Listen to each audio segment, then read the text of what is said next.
See, I think we're all here. Alrighty, thank you. Shall we start the meeting with a pledge to flag? Pledge allegiance to the flag of the United States of America and to the republic for which it stands, one nation, under God, indivisible, with liberty and justice for all. Alrighty, welcome everybody. So we normally start with privilege of the floor. Is there anybody that would like to address the boys? Just a formal question, not really an address. Given the vast number of people in the audience. No, we still have a time limit. No, no. What are the ground rules for asking questions during today's presentation?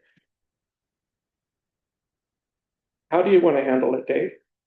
Do you want to wait till the end? Because he has Q&A at the end. Yeah. So I think that would be a good way to do Oh, my it. question. Yeah. Great, thank you. Anything else? Who, me? Yeah. Don't just. Okay, I'm sorry, I don't have more opinions to share with you. no, that's okay. We're good with that. All right. Thanks, Pete. So with that, Dave kindly offered to attend tonight to speak to us about an update on the broadband project. There's a revised version of the IMA before us. And a proposed revision of the fee structure. So I'll let you take it away, Dave. All right, can Jesse hear me or Zoom? Yes. Can you hear me? One thing I was going to suggest is if can we make room for Dave up here and then you'd be on the camera? Sure. Would that be- Okay, Be careful with the cable. I was trying to stay away from the cables, Just don't, yeah. but don't touch that. But if you knock it down here, it's gonna be. Come over here, Dave. Yes. Come over here. Oh, that'd be great. Besides, I don't want to get, Dave works with cable plenty during the day, he doesn't wanna deal with it today. It's just, we've had, I think it's totally fine, but I think what happened is this HDMI connector got torqued on the other computer, so it's wonky. So anyway, I don't want it to happen again. All right, so I want to cover a couple things today to catch up on where we're at with the project. The first is the inter-municipal agreement between the town of Dryden and the town of Caroline. The second is asking for an endorsement of a bill to New York State to extend the bond period for fiber optic construction, 10 years to 30 years.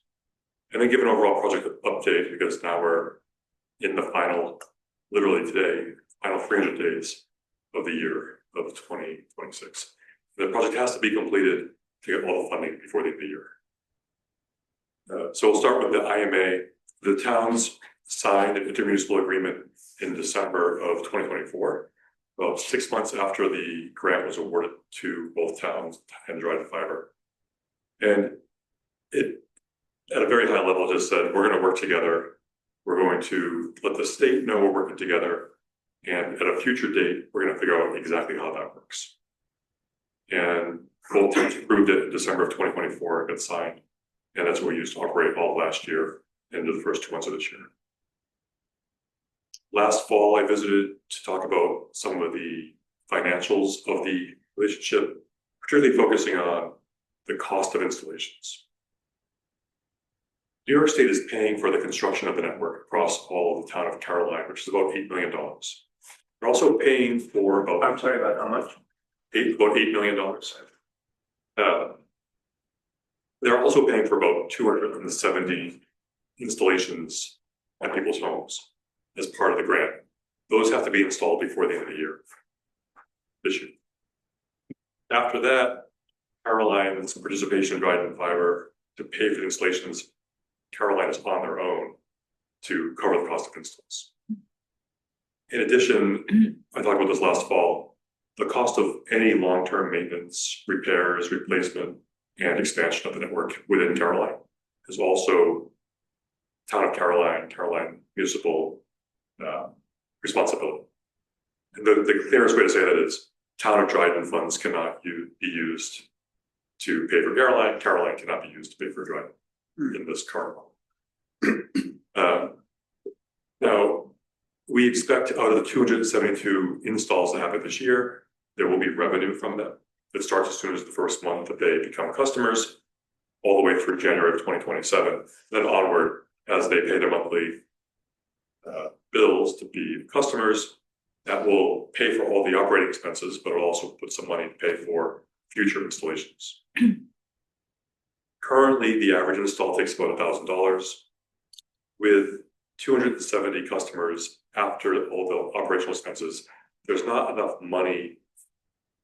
If you have, we had the numbers last year, more than 12 installs per month at the beginning, because there's just not enough cash after paying for all the monthly expenses in January of 2027. Yeah.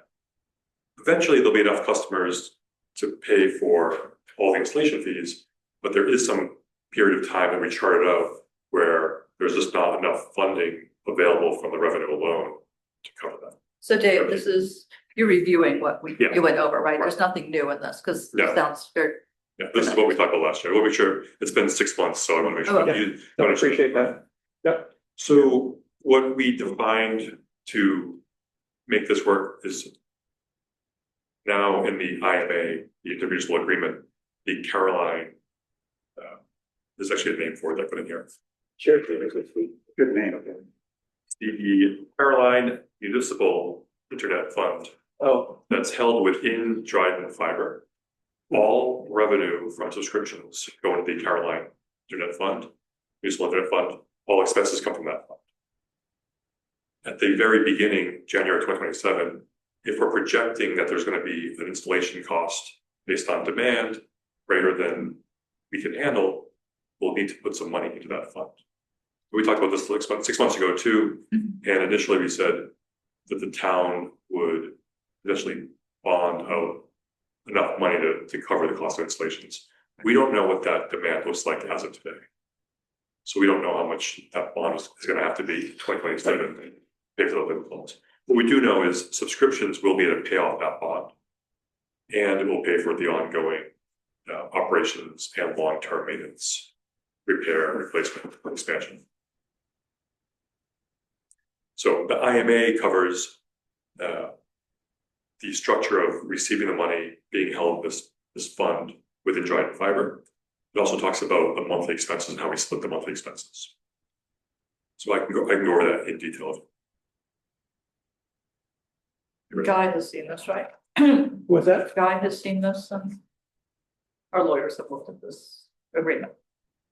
Yeah, he said it when I said it, and he sent it back to us Okay, with his Just comments. with his So comments, you should have that. I think it, yeah, For this version, most recent version, or the November, or the 2024 version. The one that you sent me last week, Oh, I forwarded to the yeah. board and Guy. Okay. So, okay, I just wanted to make sure we're talking about the same. So the IMA has two major updates. One is the shared services section, and the second is the monthly expenses and how we're dividing the costs. So shared services covers all the fees to operate the system. Whether you have 0 customers or 1,000 customers, we have to operate the network, including the last year and this year, which is the construction period to build this whole thing. We, out of Dryden and Dryden Fiber and Mark more recently looked at all the expenses and different ways to divide the cost. And the method that we are proposing is to divide it by population of each town. There's about an 80-20 mix. 80% of the population of the project is in Dryden, 20% is in Caroline. So this expense of the shared services fees, which is everything that I've identified, direct oversight, planning, project management of construction, management, oversight of installations, repair, maintenance, also all the administration, oversight of finance, billing, insurance, accounts payable, and then public relations, community relations, event planning, permitting, government affairs, residential outreach, and inventory management. All that's covered in this fee, which is basically the salaries of the staff that work on the project. it's definitely not 50-50 where like town of Dryden's getting half that value and Caroline's getting half. It's also not based on the number of customers you have. Because if you have no customers, we have to build this whole thing. It has to be funded, the staff has to be funded for that. So we said, let's look at the most recent data we have for population. We'll use that, which was in 2023, and divide by those percentages, which works out to 80.65% of the cost being Dryden and 19.35% being Caroline. As it turns out, with the budget we have, this is pretty close to the request from 2 years ago for Caroline to contribute to this in this fee, which was about 42,000. This brings it out for 2026 to 48.9. So it's about $6,000 more, the original plan. And the original plan was going to be, have a 3%. The original plan was Anyway. the original plan was to increase by 3% per year. However, it was early enough in the project that Dryden knew that there was this expense to operate it, and Caroline agreed. And the town supervisor said, why don't we start with this number, which was $40,000, 2025, and the towns all agreed that we'll figure out what it really looks like as things come together. What was that number represent? I'm trying to keep up with all this. The 49,000 represents the 20% of the, It's 20% of the salaries from all the people running the entire project. so 20% of these fixed costs that you talked about. So, Yeah. okay, thank you. So that makes sense for. So the only reason, everybody, that I brought up the 3% is because paradoxically, the new figure comes very close to what that would be anyway, right? Yeah, it just happened to be like pretty close. But it's a little bit more, but Dryden felt like this was the most fair way to split the costs based on the headcount, the populations of the towns. I think it makes sense. We looked at about 7 or 8 different ways to do it.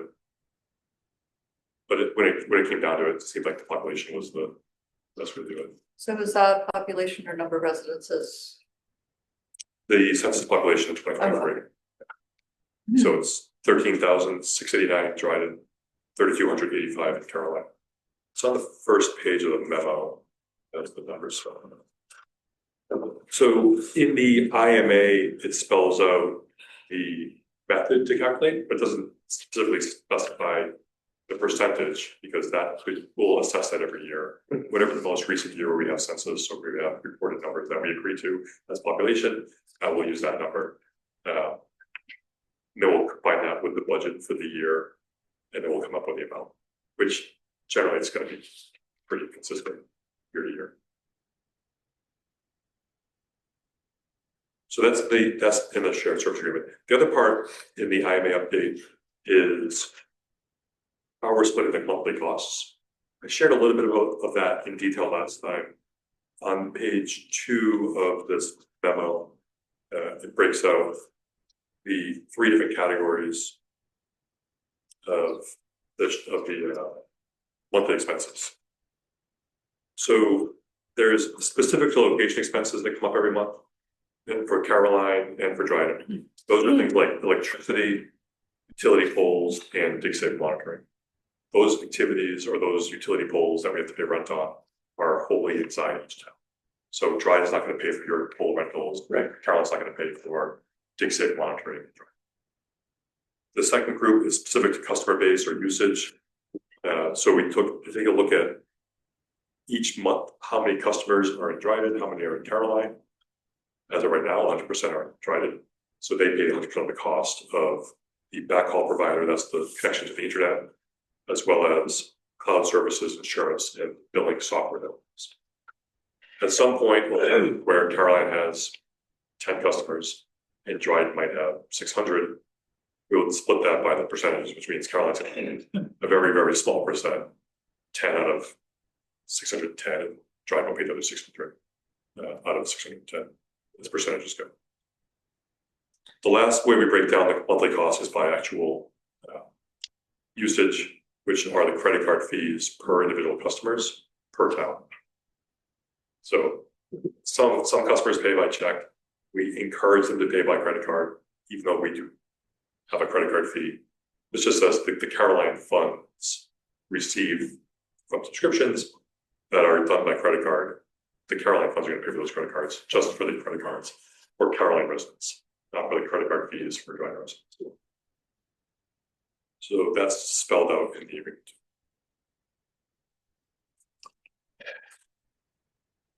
Any questions on Makes sense. any of that? That seems super rational to me. Okay, well, I think we don't need, I don't mind if you don't mind. No, but would you mind sitting in the audience just so that we can have? Pardon me? Would you, let me sit here? Yeah, would you please? Yeah, it's just a little hard to write that way, Tim, but you know what? Okay, so I got several questions, want to get these numbers squared away. You want to field a question? Dave? Sure. Yeah. Fine, question, so, oh, thank you. Okay, So in terms of the capitalization, in Caroline, what I care about, the town fronts the money and then is reimbursed by the state of New York? the town has banned funds or bonded funds. And the bonds that are in town of Caroline's name fronts the money for the construction. And the state pays back, and that money goes back to pay off those bonds. And we expecting about 100% reimbursement, or what's the expectation? We're expecting 100% of the grant to be reimbursed. 100% of the money the Caroline has to front for whatever capital expenses there are, laying the fiber. Yes, whatever they are. The town has already paid a small percentage. How much of a time lag, more for Mark, how much of a time lag between the expenditures of these, paying these bills and the reimbursement? Is it on the order of a year or multiple years, do you think? so this grant was awarded in June of 2024. And the deadline to spend all the money and request all the reimbursements, we have to spend it all before the end of this calendar year.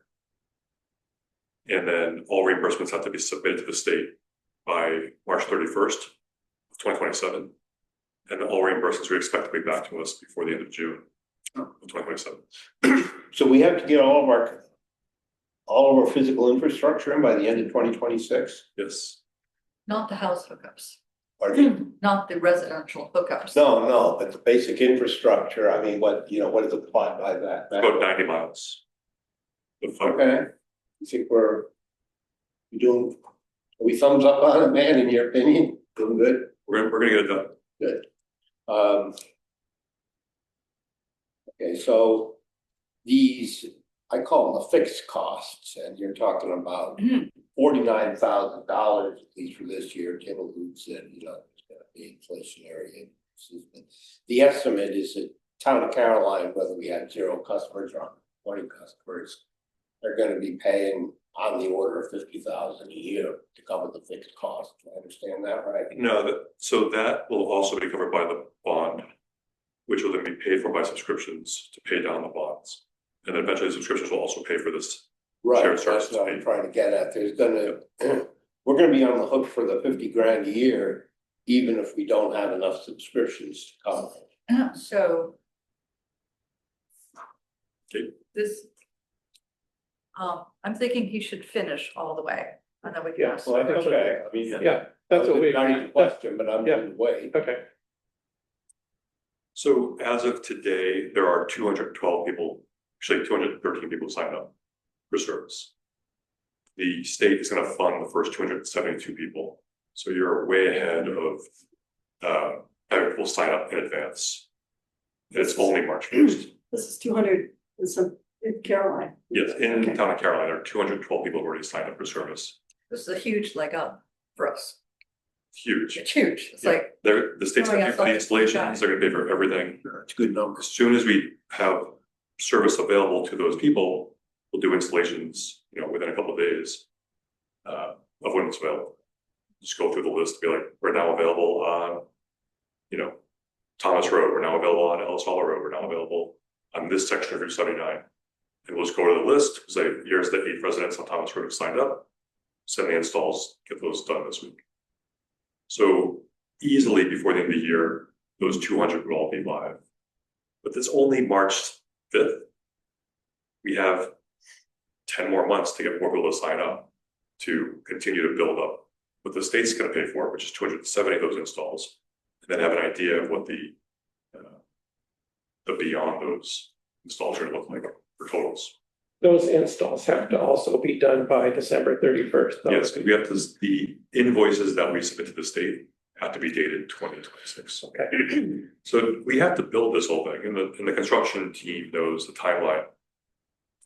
It also has to be ready, not just construction being done by the end of the year, but enough of it has to be done that we can get through 272 installs this year too, which is a substantial amount, but not possible in our timeline. So the revenue of those 272 plus whatever else happens possibly this year will help to pay for future installations as well as the shared services fee, as well as putting money away for long-term maintenance, repairs, replacements, expansion. It's hard to guess where we will be in June as far as the number of people who pre-registered and signed up in advance. We were at less than 100 6 months ago, and now we're over 200. So people have continued to come in. The letter that went out with taxes helped a lot. Okay. So that we probably had 50 people sign up Caroline in the last 45 days. That's great. There are two that came in. Two came in today. After your last number. Yeah, the town hall and the town hall signed up to be service. Cut the cord, the current provider. Yeah, you go over. Well, it sounds like they might have already cut because like you're not getting serviced by your current provider very well, I heard. You know what? Well, Let's not talk about that. yeah, anyway, So yeah, that was a wonky thing. there are some businesses that have already signed up in Caroline, and there's over 200 residents who signed up. So That's excellent. So going back to like, is Caroline going to have to pay this out of the Caroline town budget? It's really up to the town board to decide this, but the recommendation we came up with last year was these funds can and should come from the bond, which is paid back by subscriptions. That way, this is a net zero income expense to the town. There's not revenue from subscriptions to pay for the fees, both the monthly operating fees, the installation fees, the shared services fee, as well as long term. So to get 50,000 would be about 100 people, right, signed up per year. That would come Yeah, it's up about with $50 per month per customer, about $600 per customer per year. Yeah. Now, a substantial amount of that is going to be monthly operating expenses, Right. but there will be some left over after. Yeah. to pay I was just thinking future about to installments. cover the operating expenses. We'll have more than enough. Yeah, the operating expenses are, most of them are split between the ratio of the number of customers you have. And Joy Note is such a head start. There's not gonna say zero, but there's basically a 0% chance that Caroline's ever gonna come anywhere close to even getting to 20%. Yeah. Let alone 50% of what we're paying a month in expenses, because we're already at 550 customers today. And you have 0. 6 months, if you get to 100, try to probably be at 1,000. Yeah. When you get to 500, try to probably be at 1,500. You get to 1,000, try to probably be at 3,000 or 4,000. Yeah. So Drive's going to continue to grow. Yeah. And eventually, we're calling it like the steady state when both towns have basically reached the number of people who are going to sign up. Yeah. And it's going to be pretty closely aligned with your population, which is about 1/4 of Drive. Yeah, we'll end up at 14,000 to 3,000. The ratio of household size, parcel count, households, population, parcel, it's all the same. Yeah. Which is about 80-20. So I think that's everything within the shared services fee and the IMA updates.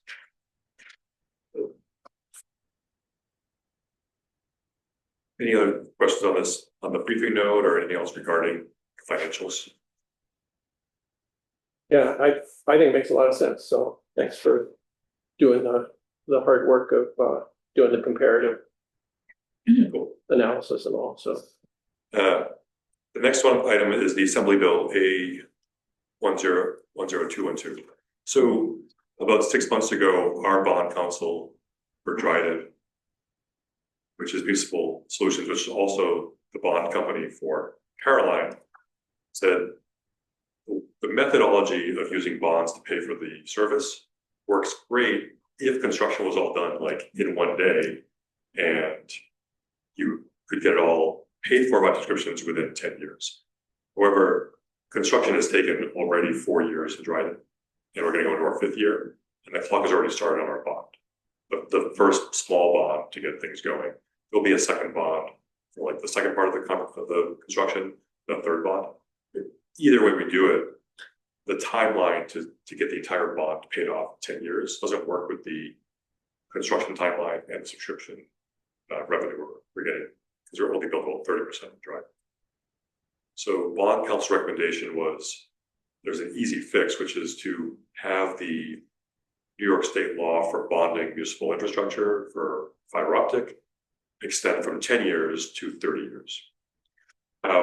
We looked at the actual lifetime of the infrastructure, the strand that goes between the poles. I brought a piece in here, this metal piece that's in front of Jonathan.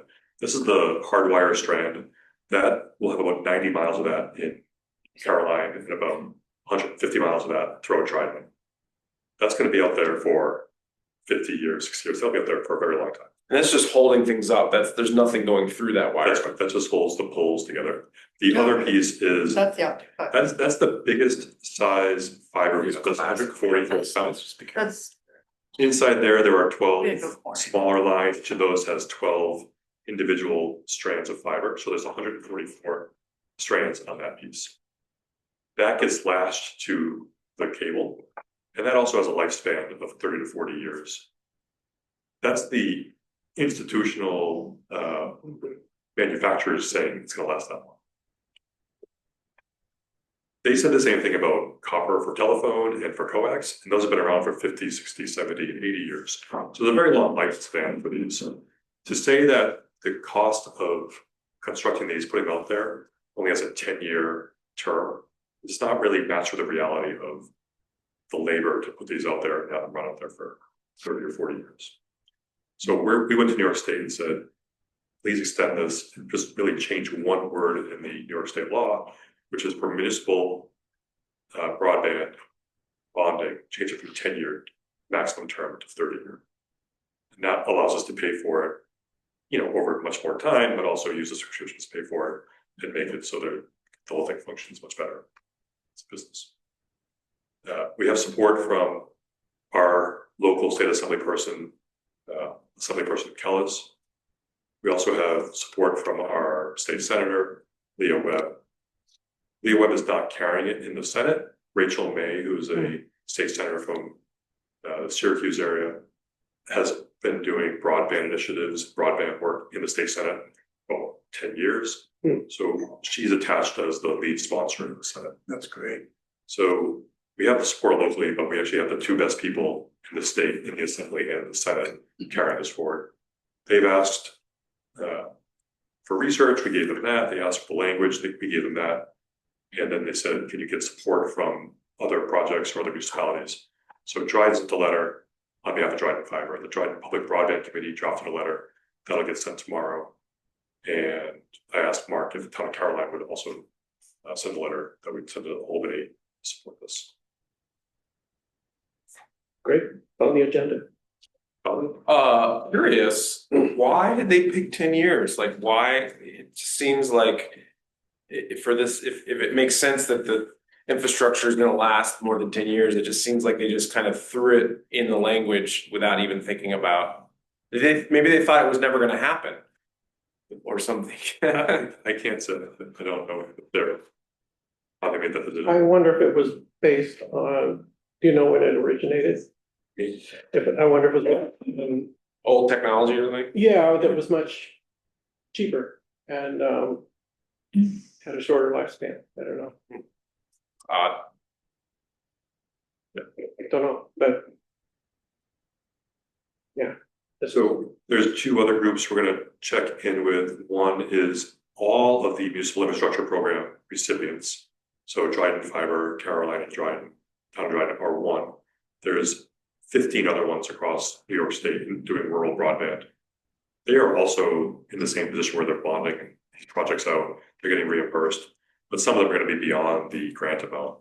They're gonna have to do bonds for long-term payment based on subscription revenue. This will help them too. So I'm gonna reach out to them. I have a meeting with them next Wednesday to give them an update on this and ask each of those projects, those counties, municipalities, submit a letter to the state. are they part of an association or something?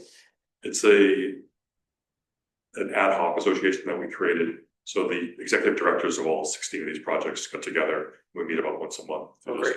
How's it working? Where are the gaps? How's it going with permitting? How's it It going? seems like an easy way to get this going. Yeah, it's trying to expand the people who are behind this from, one town, two towns to a county and a bunch of other towns.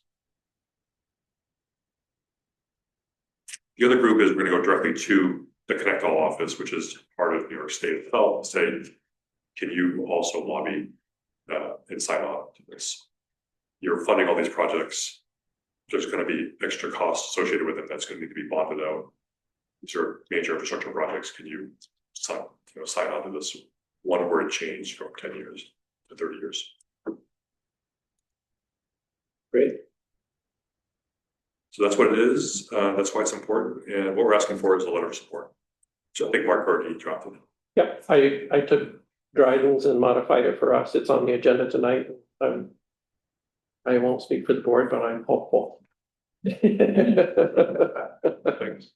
The last part, I want to give a high level project update. This could go for a long time, but I would invite you to join the Dryden Public Broadband Committee. They meet on the first and third Friday every month at 10:30 in the morning by Zoom. Where we basically do a deep dive in what's going on with the project, what we did last month on the project, and what things are going to be happening in the next month. So at a very high level, these are the 5 things that are going on with the project: make ready, permits, inventory, construction, and launch. So make ready, there's 3 components of make ready. Make ready is how we get the utility poles ready for Dryden to attach them. When you look at a utility pole, electricity is always up top. Below that typically is cable TV, and then below that is telephone. So those are the three black lines you see up there: electricity up top, then cable, and then phone. When fiber started being introduced, they said this is great. There has to be a certain amount of space so there's no interference between the lines. And fiber, perhaps because it's glass, they said that should be the highest that's not electricity. So it goes electricity, then fiber, then cable, and then telephone. That's the pecking order. What that means is when we show up, we can't just attach to a pole because the poles are not in that order by default. Every pole, there's about 5,000 poles in the project, have to be made ready for us. The first step is electricity. If the poles are too short, and if you drive even Midline Road out to Route 13, you drive it, there's some really short poles that actually only have phone lines on them. And then off in the woods behind on the parallel to Iris settlement up there are the actual electric poles. There's just other places where the poles are not big enough. So they're replacing poles to make them tall enough so there's enough space between the electricity, the fiber, the cable, the phone. I don't have a count of how many we're replacing, but it's in some of these groupings of 100 poles, it's up to 30 or 40% of the poles are being replaced. And they're taller, they're brand new. Some of the poles are really old. It's not just that they're not tall enough, they're just like, they're at their end of life, 50, 60 years from poles. It's time to be replaced. So in order to do a pole replacement, there's some forestry management. Ultimately, the pole owners are typically NYSEG. Sometimes they're co-owned by NYSEG and the phone company like Frontier. They should be managing and maintaining the tree coverage around the poles and around the lines so there's no interference. What we found is you just can't keep up with all that everywhere. When a project like this shows up, they say you're more than welcome to have the project sponsor, Dryden Fiber, pay to have the trees cleared away so you can make access to the poles. NICEAG's happy to have us pay to do that. Yeah, I can imagine. So if you drive right up here on Midline on the right, there's a house, there's a pilot says free. There was a tree very close to a telephone pole. Last Wednesday, they cut that tree back, cut that tree down. It was, I think it was an ash. I think it was pretty dead. So like, did perhaps a favor for the homeowner so that this big dead tree is not that close to their house. It also makes it so we can put the line in that direction, not interfere with that tree. The crew will go to an area of town. There's like basically 100 to 150 poles assigned. They'll go to every house in that road. They'll knock on the doors. They'll say, hey, we're checking out the utility poles on your yard that are either there with a NICEAG easement or they're in the right on the road.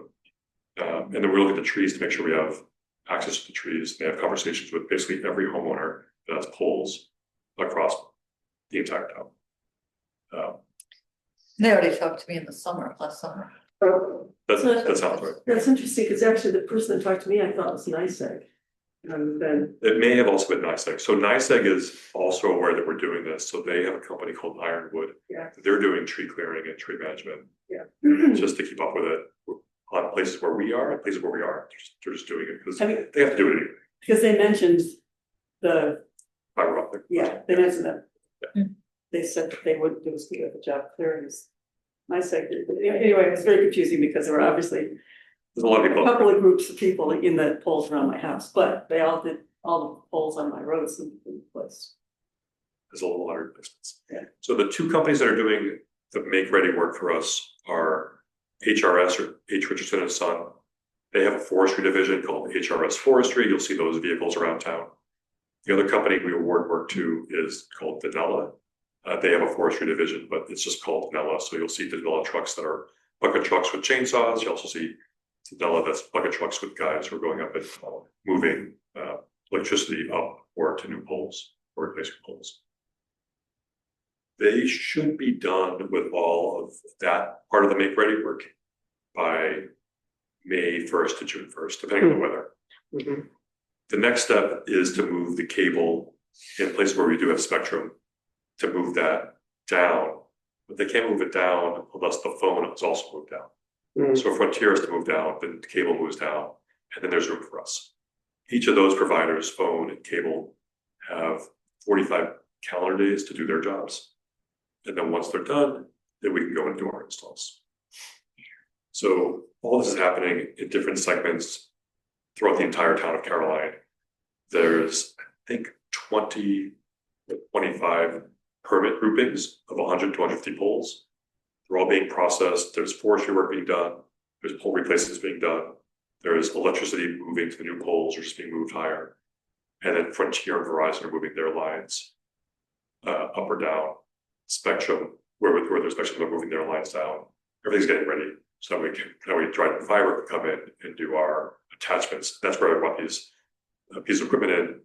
First is the hard metal strand that goes between every pole. And then the second is lashing the fiber optic to those strands. What happens if, let's say, especially Frontier doesn't do it in time? We can attach to poles and they can move later. We did find out literally yesterday that Frontier and our awarded construction company, Syracuse Utilities, are partners in that Syracuse Utilities will be putting all of our stranded fiber on the poles. They also are licensed to move Frontier's lines. Oh, that's good. So if Frontier doesn't do it, and That's it great. looks like they're not going to do it, Yeah. we can do all those moves and take that 45-day window out of the project. Great. So we have a lot more control over that. Very complicated. It's All this- very complicated. Like, you know, it's like, just put internet out there. Right. It's just internet, like you plug it into the modem, but actually to get out there, it's a lot of work. That was really illuminating. Yeah. And staggering. So all that's in that make ready section, that's happening. That will continue to happen while we're doing construction. So we'll have forestry work being done for make ready. Some make ready will be completed, and we'll start to do installations of the strand and fiber. Let me go to permits. There are New York State DOT permits for Route 79. There's also county permits for Old Tompkins, Tioga, where we go down near Speedsville. And there's also all the bordering towns have permits for the project, including Candor and Berkshire. We have to get down to Melnick Road, and we go off out of the town of Caroline and Speedsville east onto West Creek. West Creek Road, and then north and back into Goodrich Hill. So in that area, we're leaving the county and going into Berkshire. To reach Melnick, we're going into Candor. So we have to have road permits there. So all those permits are being worked right now. We're gonna have all those permits in hand at the same time the make ready is completed, so that we can go right to construction. Any questions on those first two parts? Okay, the next is inventory. All this material, strand, fiber, conduit, that's typically the orange 1.5 inch plastic piping that goes underground. The handholds, it's basically, think of it like a manhole, but it's the size of a hand. It's usually like 12 or 18 by 12. It looks like a box that goes flush with the surface for neighborhoods where all utilities are underground. We'll put those in, so the fiber is also underground, as well as all the electronics. We've ordered all those for the entire project for Caroline back in December. They're starting to come in. We have some stuff stored and it's already on site. There's more of it coming. Dave, for the large stuff that's being stored outside, would we anticipate continuing to have stuff to store after December? You know, after the construction finished? I don't know, but unlikely that there'll be very much. That's what I thought. Yeah, I mean, we're gonna put, I was just having a conversation with the appropriate people. yeah, I mean, most of the material we're getting, we're gonna have enough to do everything with some extra. We're obviously, we're physically keeping the Caroline stuff in Caroline that's being used in Caroline. Financially, everything is in the spreadsheets of these are the Caroline expenses, the Caroline funds. When there's a need for materials for Caroline, we use Caroline funds to buy more materials. There might be a point where we store that material in Dryden until it's needed. That way we're not running 2 different yards, 2 different inventory management locations. So the Connex then might not even be used after a year or two, conceivably. The Connex primarily is going to store 2 things. One are the drop cables, which come in these large pizza boxes. They're coils of material. We basically need one of those boxes for every install. We're thinking Caroline could have up to 800 installs. So the first 300 that happen this year, 500 more. So I think our projections of those will happen in 2027 and 2028. So at least in those 2 years, as well as all the equipment, the modems, those will have to be stored on site too. So depending on what it looks like to be at a steady state, like eventually there'll be a month when we're at 500, 600, 800 construct or installed houses where like no one else signs up. Because like everyone who's gonna get it has it. And everyone else is like, I don't need it or I'm not gonna use it.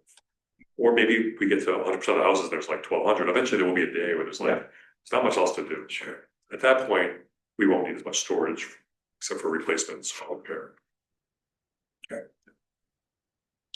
All right, the next thing is construction. Construction, there's 2 ways we do construction. One is underground and the other is aerial. Talked a lot about aerial already. We believe we'll be breaking ground in the next 1 to 4 weeks with underground construction. So there's a few neighborhoods that have already been identified in the town of Caroline where the fiber will be running underground. We don't put that fiber underground on its own. The first thing we do is bore tunnels underground that are pretty small. Then we feed the plastic PVC, which is orange conduit, feed that through these bores, and then we cap them at each end with these handholds. And then when it's ready to bring the fiber, we just open the handle cover, we feed the fiber right through the holes. How is it determined where it's aerial and where it's underground? For neighborhoods where all the utilities are underground, we match that. So there's a few, I believe, in I Caroline. didn't know there were any. I don't know where they are, but we can find out where they are. There's not that many miles. The second is in places where it's easier for us to go from point A to point B underground than through the utility poles, we'll do underground. And that could be from highway permits for other reasons. Also, boring under the road. We have a couple bores under Ellis Hollow Road, Coddington Road. I think Brookendale Road has a couple bores where the network's on one side, instead of going overhead, we're just gonna go under through these bores. And that should, like I said, we're planning on having that start next 1 to 4 weeks. When that gets scheduled, I'll let you know. We can have like a different type of groundbreaking. It won't be ceremonial like the one we had in October for this building that's over here. But there will be a point where the drill first breaks ground with the actual installation of fiber. And I'll let you know what that is. Likewise, sometime next 4 to 8 weeks, once we have enough permits completed where we have the make ready to go and put on the strand, there will be a day when the bucket truck shows up. We go up and we attach the first strand to a 12-volt pole. We'll let you know when that's scheduled, so we can like this stuff. Now we can say like the first foot, the first 10 feet, the first 1,000 feet of strand is now in the air. Do we know what the first house is going to be at? That'll come much later. So then we get to the launch. After Could I ask about so those two things, do they go on at the same time or not always, but sometimes? Yeah. Okay. sometimes. It depends on where we are and where the runs are. The strand always goes first because that's the main connection between, and then once it's there, then we lash to it. Okay, but that's what you're talking about in the next 4 to 8 weeks. Looking at it, yeah, sometime between now and the first. So then we talked about the actual launch. Our plan for Caroline is to launch in neighborhoods the same way we've been launching in Dryden. And it's based on where we have service available, where the strand is on the poles, the fiber's been lashed to the poles. We've attached the multi-port devices that will plug into the houses to those poles. We could say like right now, this road, we've tested it, it's ready to go, we can do installs. The first thing we'll do is look at the list of people who are already signed up. We'll call them and say, it's now available. Can we schedule? When are you available for a 2-hour install? They tell us what it is, and that will be the first installation on the project. I've also told the installation team and the scheduling team, we talked about this last week, we're gonna wanna like track that and know when that happens so we can also celebrate that event. Yeah, I don't know where that will be in town, except it's gonna be most likely somewhere north of Route 79, connected to town of Dryden. right. So, It's like a Thomas Road, Ellis Hollow Road, Midline Road, or maybe Snyder Hill Road, or maybe Landon or Beesmer Hill. Those are like the 5 roads that come down. Yeah. We'll probably connect through one of those, but I'm not sure yet. It might also be, Could be Thomas and Lounsbury. it could be Thomas Lawsbury. It could be right here around town. Just depends on making the connection to town hall, getting the town hall, the pop ready to go, and then seeing where we have service that's already built out enough to bring up one neighborhood. The reason why we want to do it in neighborhood by neighborhood versus saying it's available now for all 1,200 people is that it'll completely crash the system to have 1,200 people say, I want it right now. Well, we can't do 1,200 installs a week. We probably do about 5 to 10 installs per day. So we can do like 100 to 200 installs a month. Ideally, we are making parcels within Caroline available. Like every 3 weeks, there's another 100 available. We already have people who are pre-registered, get them online. Their neighbors are gonna be like, oh, now you have it, now I want to sign up. Yeah. We'll get them in the queue. Then we release another 100 locations or 200 locations. We go to the scheduled list, we reach them first. Then we do some marketing push. So now it's available on these roads. We're like, oh, I should have signed up earlier, I could have been installed by now, but now I'll sign up, we'll get them in the schedule. That way, over the course of the first installs of the last install of 2026, they will be added to the network as we build out. That's our plan. We'll see how that all comes together this summer. Hopefully, I don't know. We were projecting July in last September. It might be more like August or September. It might be a really busy fall. Getting these 300 installs done that are paid for Yeah. in this calendar year. There's just a lot of work to do. Great. And that's everything. So that's the update. It's exciting. I mean, it sounds to me like the make ready is really critical and takes quite a lot of time. And once that's all set, then the rest of this, I guess if the permits are all, then it can proceed pretty quickly. Basically, the terminology that we're using is let it rip. So what we're doing is at a point in time, all the electrical make ready will be done. All the make ready, all the moves by telephone company, cable companies will be done.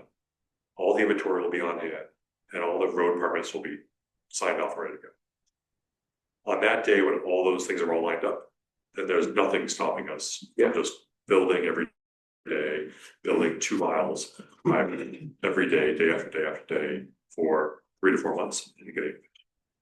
Do you anticipate that perhaps some areas will be completely ready to build and others won't? Would you then build in those areas? Yeah, I mean, Permits, et cetera, et cetera. as soon as we have one of these 25 permit areas done, we'll start building there. Yeah, there's just no way to wait until everything is done. So we're rolling through construction. That's why we'll be breaking ground the next month and starting to do aerial the next 2 months to get that underway, where we have permits done. There's, I believe, the make ready, the poles are ready.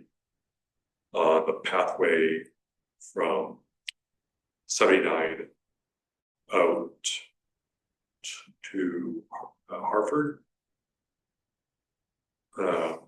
by Christmas, by Scotland Yard, that direction. Oh, yeah.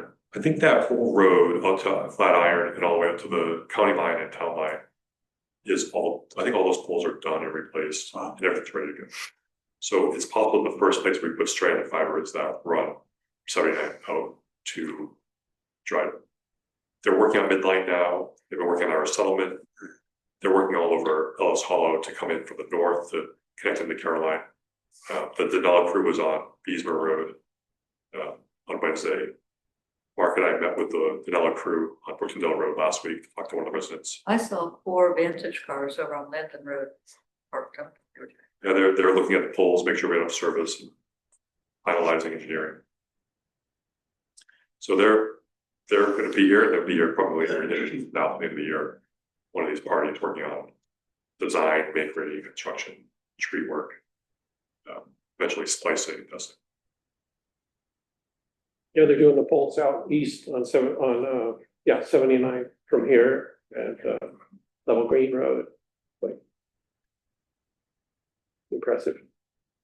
It's you can probably get the pole count. It's probably 2,000 plus poles that have to be touched in Caroline alone. All over, because we're going to every house, so there's almost every road. We'll have some work to be done. I passed a truck the other day that was actually putting in a pole, and it occurs to me I should stop and actually watch them do the whole process. It's kind of amazing. It's really fast, right? Cause they, like I said, they replaced the poles near me and it was like they showed up. They were done. Yeah, there was a Poles laying.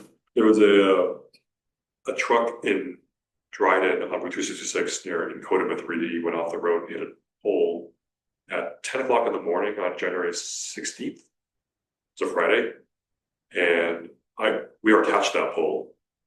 By the time I got there, by the time I was noticing at 3 o'clock, that pole had been completely replaced. And NYSEG had put the electricity from the old pole onto the new pole. They were just testing it to go from that pole to the houses around it. Like, so from the time the truck hit till I got there at 5 hours, they dispatched a crew with a brand new pole, put it in the ground, and then reconnect the electricity to it. So it does happen pretty quick.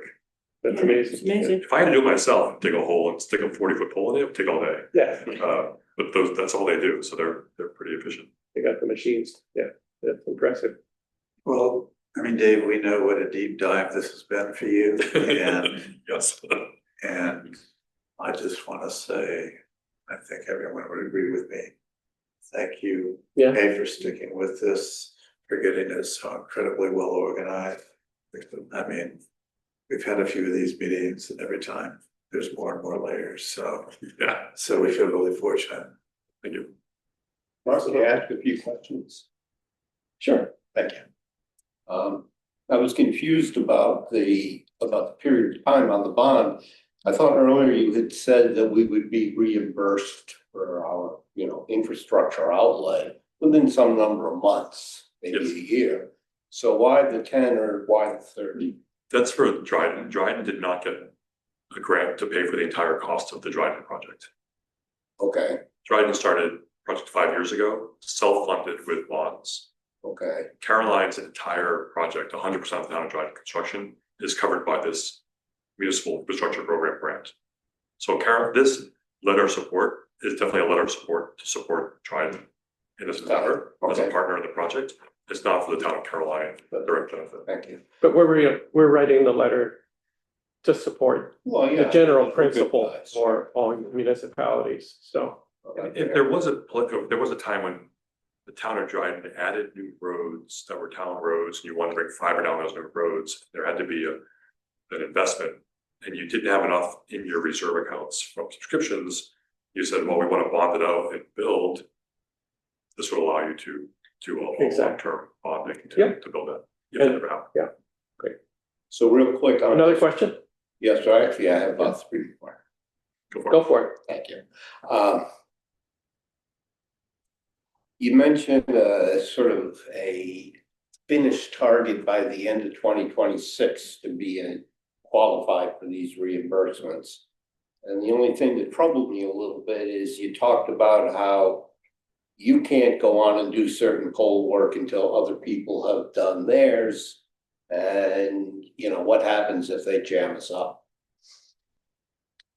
We talked to Verizon, Frontier, Spectrum / Charter every week. They're aware of the timelines. They are advancing their crews. They're very engaged in the project. Is it The biggest challenge we've had right now is the weather. Is it an all or nothing thing if we miss that December 31st deadline? Now, there's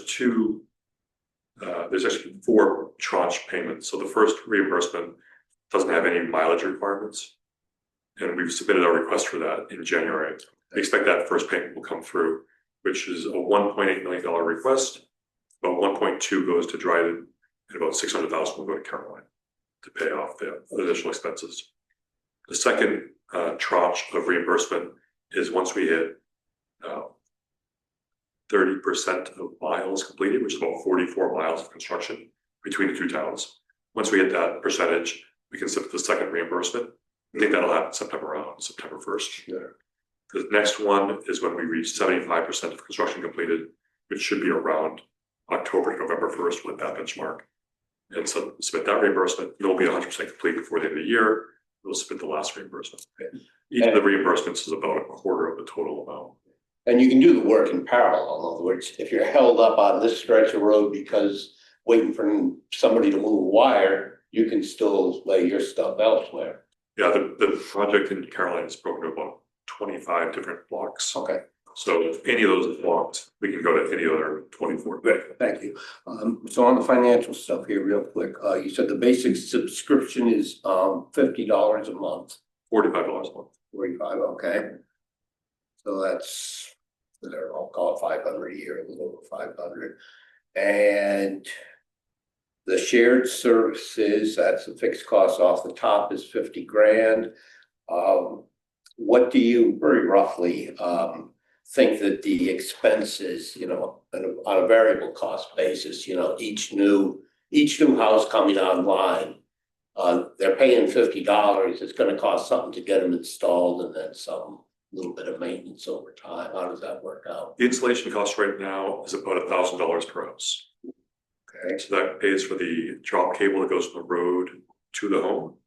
It okay. also pays for the modem that's in the home, So that's about 2 years to pay that. and the labor to Right. climb up the pole and bring it down to each individual house and connect it to the house. And ongoing expenses should be pretty trivial, I would think, on a per house basis, or maybe not. We're aiming to have the monthly operational expense be less than half the cost of the subscription. So if they're paying us $45 a month, Okay, about $20 to $25 will cover all That's the a- expenses for that house. that's a generous allocation, actually. It's gonna be, that one is very based on the number of subscribers. Right now, we're about break even in all of Dryden with all the expenses with about 500 subscribers. If we had 1,000 or 2,000, the fixed expenses are fixed, and that takes up right now quite a bit, but once you get to 1,000 or 2,000 subscribers, there's more room for other things like installations. And Yeah. Great. And this was the last one, going really fast. Under your project updates, you had the 5 categories. I would suspect, correct me if I'm wrong, that the make ready would be part of the capital infrastructure. The Yes. construction itself, part of the capital infrastructure. And maybe a portion of the inventory, Most of the inventory, all the fiber and strand is that already would counted. also be under the capital stuff. Okay, I got 1 or 2 technical things I could ask you after the board breaks up. But thank you I can for- try to help. thank you for indulging me. Anything else? I was down in Speedsville the other day, and I was wondering. Thank Is that where we swing into Candor? Where do we swing into Candor? So to reach Melnick Road, which has 2 homes, Right, we come from Speedville straight down. It's also West Creek Road. okay, And then from there you go west onto Legate Hill and then north onto Melnick. And as you're going north onto Melnick, you actually cross back into Caroline and okay. you reach those last houses. And Yeah, so those snowplows have to go around. So too. those houses, any houses on those streets would. could Yes, you know, join it's it. past houses. Yeah. There's not that many. Okay. There's like a big field when you leave Speedsville. Then there's like a farm, like a Yeah. cow dairy farm. Yeah. Then you Okay. turn onto Legate Hill, there's maybe 1 or 2 houses. Oh, okay. It's like heavily wooded on one side, like a marsh on the other. Okay. Then you turn on to Melnick and there's, it looks like a seasonal cabin and then 2 houses. Okay, Anyone that we pass on that way could sign up for service. In addition, when we take West Creek out of Speedsville to the east, and then go north and come back into Goodrich, pass about 25 houses, any of those 25 people could be subscribers to. okay, Yeah, that's gonna be a lot. that's good. Get some houses there, and then the, okay, the Flatiron Road, Yes, that's entirely in town of Caroline. that's a, There are some spaces, what road is Flatiron? Is it? Not Dryden, Hartford. no, I'm not It's- thinking Stratton Road, there's another road. Or Flatiron, what is it? Pacific, so it is. I'm sorry, we're going to Pacific is off of 79. Yeah, so on 79, you get to Pacific and there are a handful of houses in town of Caroline. Then the road continues into Tiger County. That's what I'm thinking of, And yeah, those houses are not included in the plan. okay, As of about 8 months ago, I told the fiber planners to have enough fiber at the town and county line that if there was desire from Berkshire, I don't even know what town it is over there. oh, Okay. Richford, County. it would be Richford. That's Richford. Richford. If Richford wanted to have us extend, we'd have enough service to extend into that area. Oh. Because otherwise it's a complete island within the county, within Tiger County to get there. The only way to get there is to go into Tompkins County for 79, go up that road, the town road, and then you're back in Tiger County. So we should have enough service there if Richford decided that they want to help to participate for those houses. But Great. we're not spending any Dryden fiber or Caroline funds to do that expansion. And the state's not paying us to go there either. okay, and Richford knows about this, Hartford? We have not approached Richford with this yet. Okay. It's other priorities so far. Okay. Yeah. But eventually, Berkshire and Candor do know because of the work permit, the road permits, because they're physically on their roads. So Tiger County Highway does know the beyond West Creek, both east of Speedsville and south of Speedsville.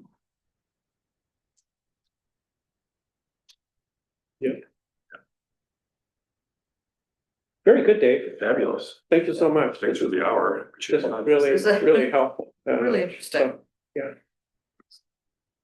I'm confident. Again. You make us feel confident.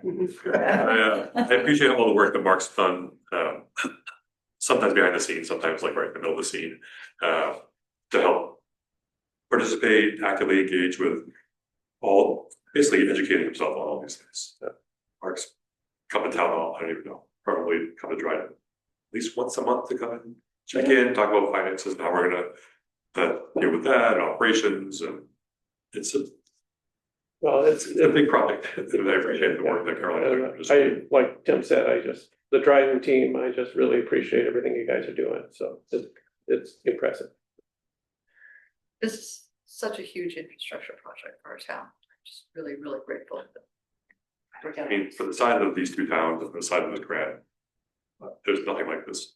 There's nothing been like this in Tompkins County, for the size of these towns, Yeah. compared to the size of this grant. Yeah. So, we're working on it every day to get to the finish line. Just in time for the robots to take control. Just in prime time for what? The robots to take control. The robots. It's exciting. I mean, honestly, few people are concerned about. Very few people are concerned about trees, like tree management, because people love their trees, just like I do. But I'm also happy that the trees that are close to the road that are near my telephone poles, like if they're going to manage those, I don't have to. Even better for me. The number one feedback I have is, why can't I have it faster? Like I want to sign up right now. I want to install right now. I want to use this right now. I'm tired of my current provider, which in some cases is nothing. In the town of Caroline, there are 474 households that their fastest speed is either dial-up or DSL. It's just still amazing. Many of those are dial-up, like 460 are dial-up. Yeah. Like, Dial-up, that is Is mind-boggling. that sticking the telephone receiver in the suction cup? well, not quite, but basically, yeah, modems. Modem, if they want to connect, use a modem. Now, a lot of people are using their cell phones with whatever 3, 4, 5G they can get, or they're using satellite. And most of them are like, I'm paying $150 a month for 25 meg service. Wow. Your service is, 30% of that cost, and it's 10 times, 15 times, 20 times faster. Yeah. So people are excited to switch. Yeah, I know a whole neighborhood on Starlink that's just waiting. There are, I mean, this is the reason why this project exists, because it's a big financial investment on infrastructure, and no one else wanted to do it. All these providers, they had a chance to do it. They're like, we can't make money doing this. The infrastructure costs to pay this back will take decades. Yeah. Which is why this is a public project. And why there's 16 other municipalities working on it. This is not just us, it's everything from Erie County to Livingston County, all the way to the Adirondacks, the North Country. Projects are all over. There's no projects in Hudson Valley. There's none in Long Island. There's none in Westchester County, or even in the Hudson Valley counties. All the work is north of 88 and upstate New York, because this is where the rural broadband is Yeah, it's. most suffering. Yeah. With most That's need. cool. Very cool. Gee, Mark, do you have a resolution? Great. Yeah. Shall we offer the resolution? Sure, yeah. Let's just do Yeah, it was this. like a perfect time. Okay. So I'll offer the resolution to support authorize support for broadband bond modernization legislation. And I'm gonna. So whereas Dryden Fiber is a project of the towns of Dryden and Caroline, whereas Dryden Fiber is actively engaged in developing and operating municipal fiber broadband infrastructure to ensure our residents and businesses have access to reliable, high quality internet service. And whereas in doing so, we have gained firsthand experience with the cost cost structure and asset life characteristics of fiber networks. And whereas experience demonstrates that broadband's passive fiber infrastructure has a lifespan of at least 30 years and often significantly longer.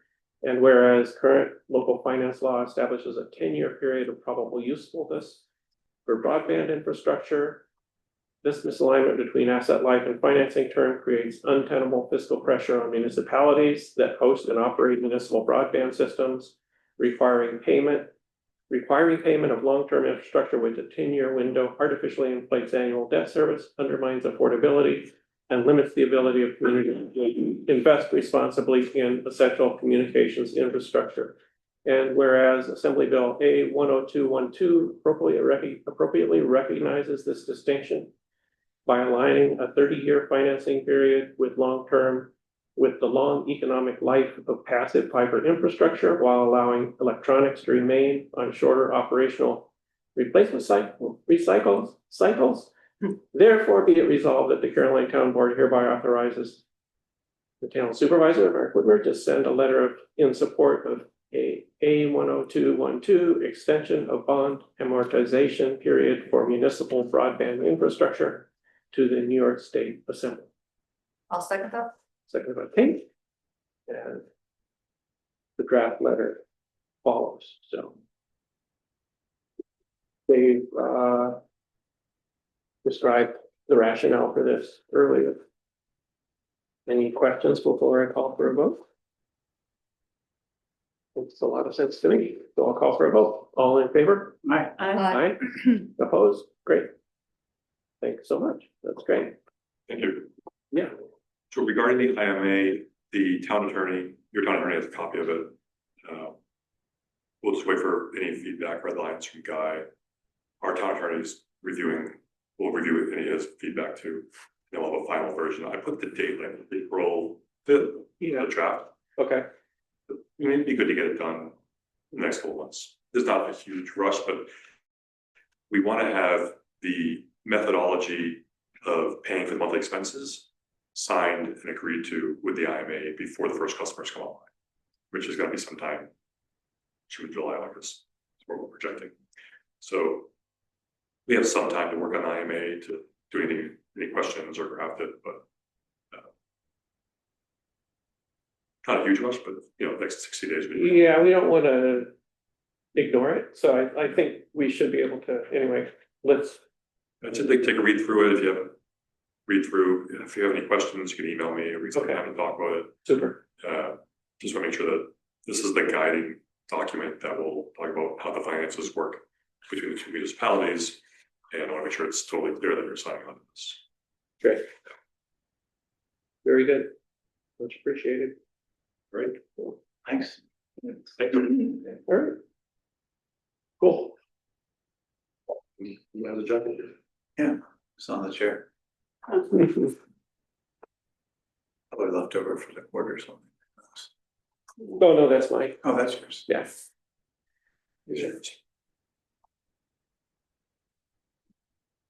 Great. Thanks. Yeah, thank you, Dave. Thank you, Dave. Very good.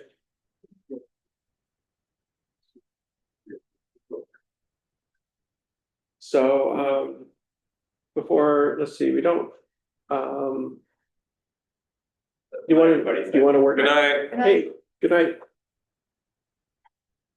You want to work through the agenda and then go back to committee reports, or shall we want to? Why don't we do that? And then see you, Dave. So, yeah, so the next resolution, which I guess actually so that resolution resolved, the Caroline Town Board hereby authorizes the purchase of a 2025 Western Star snowplow truck.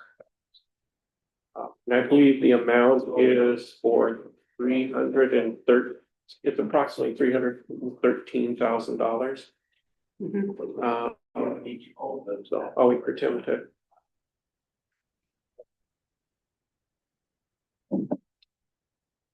Thank you, Tim. It's a door. I'm accustomed to doing this.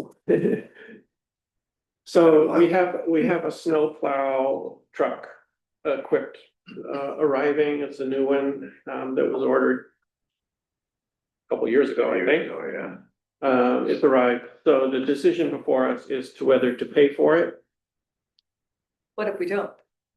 Well, no, We it's how to pay for it. Oh, okay. So we're either gonna pay for it out of cash that we have or in an installment plan. So I sent an email about this, Yeah. right? Did you guys see all that? Did it Yeah. make sense? Mhm.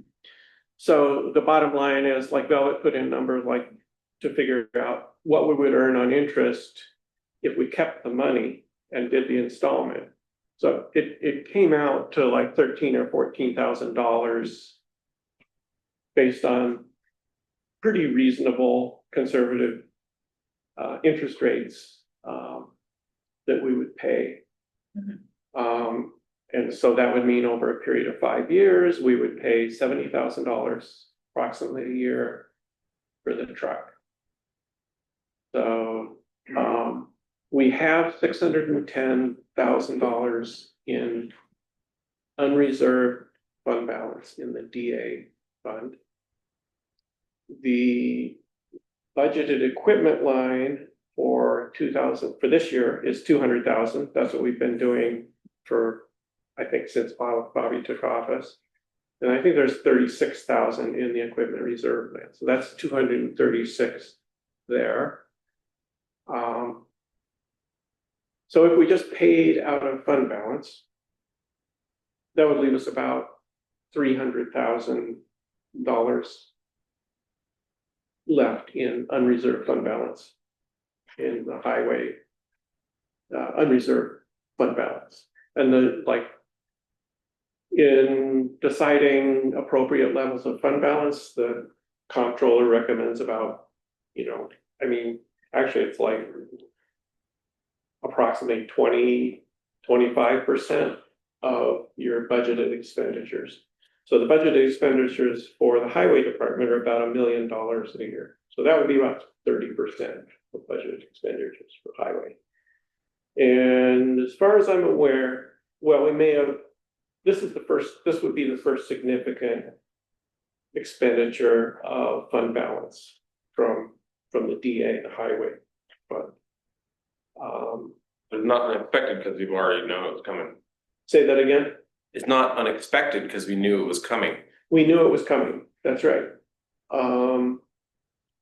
One thing that is a little unexpected is that we recently lost a highway truck that tipped into a ditch, and it looks like it's totaled because it bent the frame. Something. Oh, crap.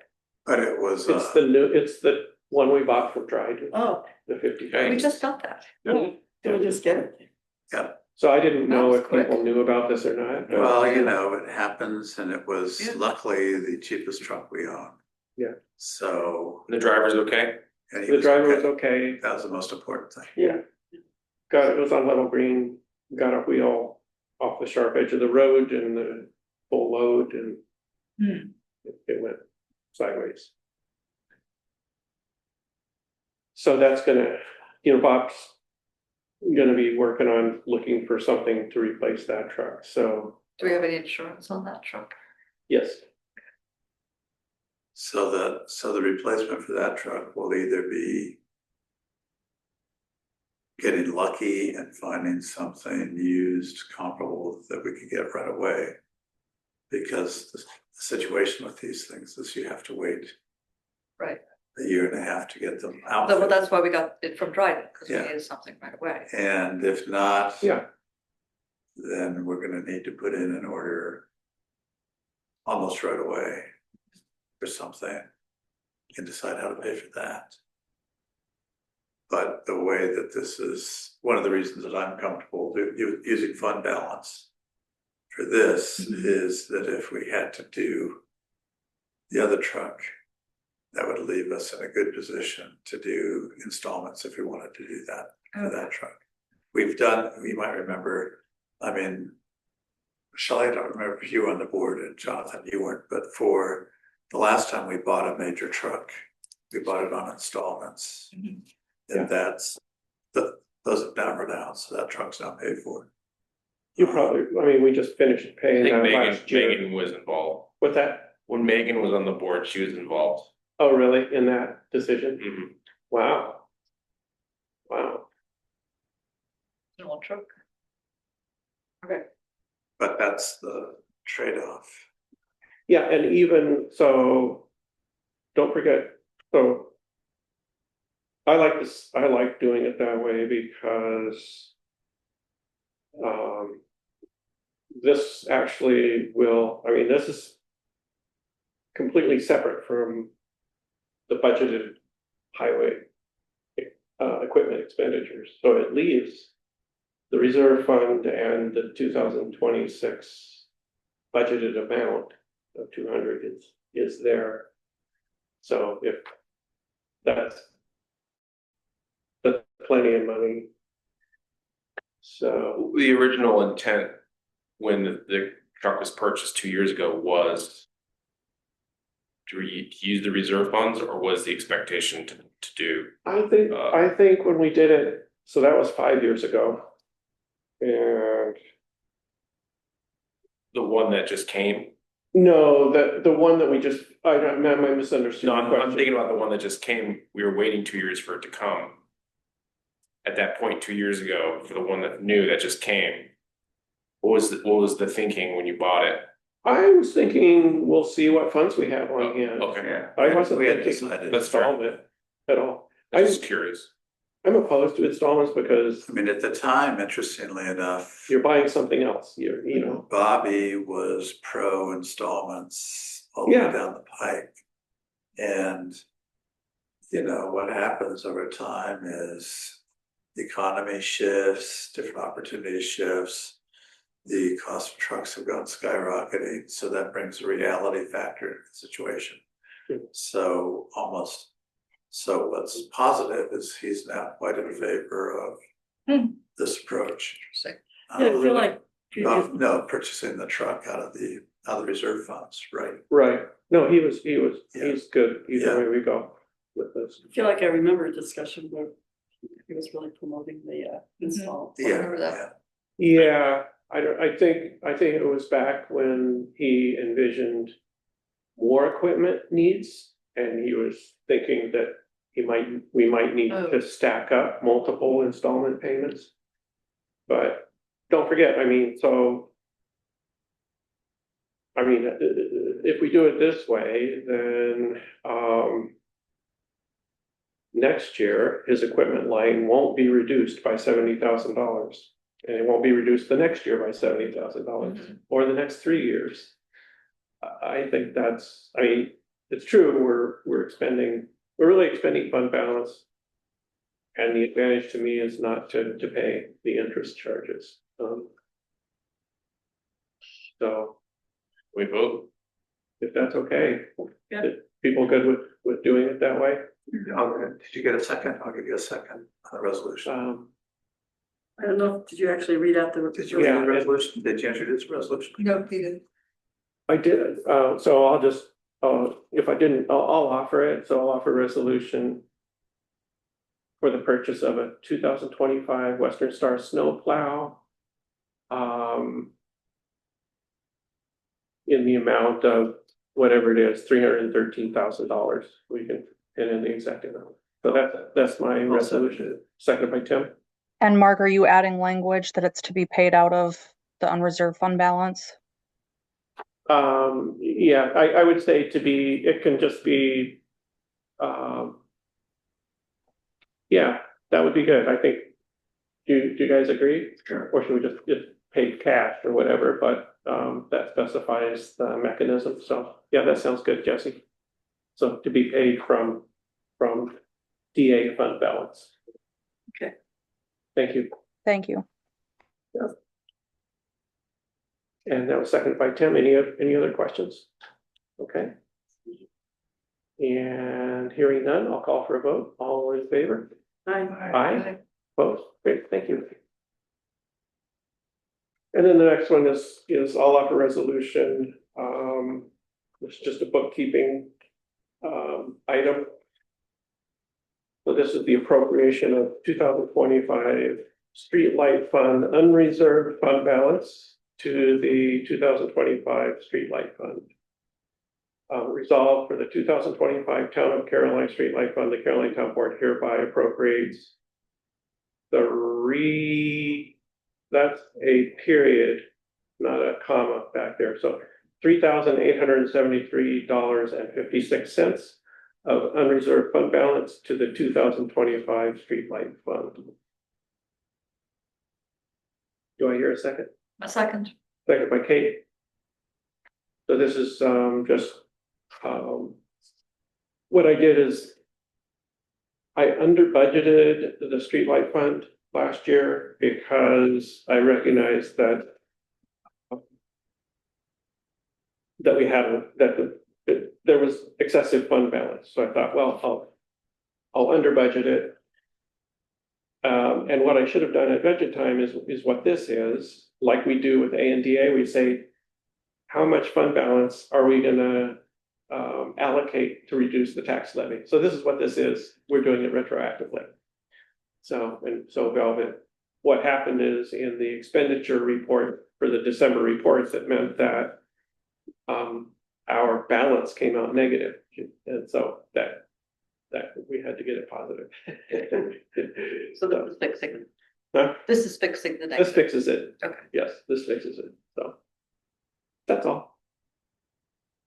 Did I get a second? Kate, Kate? I seconded. Right, Mhm. so any further discussion? All in favor? I, Aye, opposed, great. And now, and before I forget, do people have any comments on the February 19th minutes? No. Or have you had a chance to look at them? Sure, I looked at them and I thought they were okay,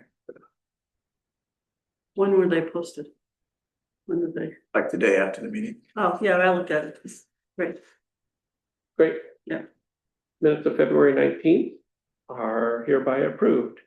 And with that, I will move back to committee reports.